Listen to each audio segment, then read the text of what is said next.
সাল্লাল্লাহু আলাইহি সাল্লামের দরবারে জিবরিল আমিন পৌঁছে গেলেন।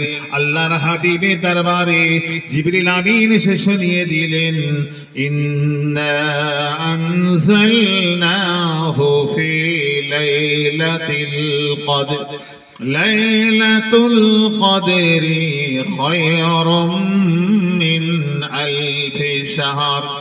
হাবিব জিবরিল আমিন এসে বললেন, ইয়া রাসূলুল্লাহ, হাবিবাল্লাহ, আল্লাহ পাক কোরআনে পাকের আয়াত নাযিল করে দিয়েছেন, আপনার উম্মতানি যদি ওই একটা রাত জেগে জেগে ইবাদত বান্দেগি করে, তাসবিহ তাহলিল জিকির আজকার করে, একটা রাত ইবাদতের কারণে আল্লাহ পাক হাজার মাসের ইবাদতের থেকে বেশি সওয়াব আপনার ওই উম্মতের আমলনামাতে নসিব করে দেবে।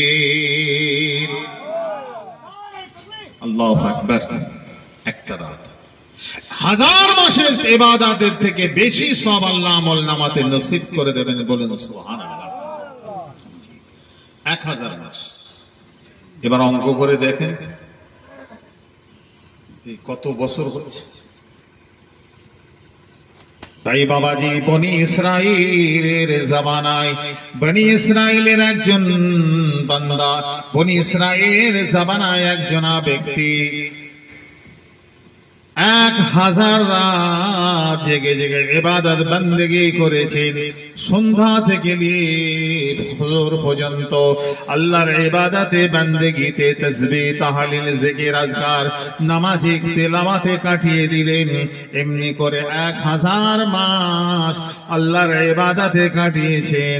আর সকাল থেকে সন্ধ্যা পর্যন্ত দিনের দুশমনের সঙ্গে আল্লাহ দুশমনের সঙ্গে যুদ্ধ করে কাটিয়েছেন। রাতে ইবাদত বান্দেগি করেছেন, দিনের বেলা যুদ্ধের ময়দানে যুদ্ধ করেছেন। এমনি করে 1000 মাস কাটিয়ে দিয়েছেন।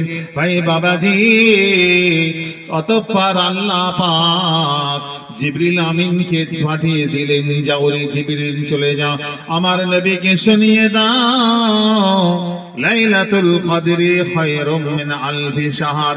একটা রাত যদি জেগে জেগে জেগে ইবাদত বান্দেগি করে উম্মতে মুহাম্মাদি, তারা আমি আল্লাহ পাক ওই যে বনি ইসরাইলের ওই ব্যক্তিটি 1000 মাস ধরে ইবাদত বান্দেগি করেছেন, আর দিনের বেলা যুদ্ধের ময়দানে দিনের জন্য যুদ্ধ করেছেন, এর থেকে অনেক অনেক বেশি সওয়াব আমি আল্লাহ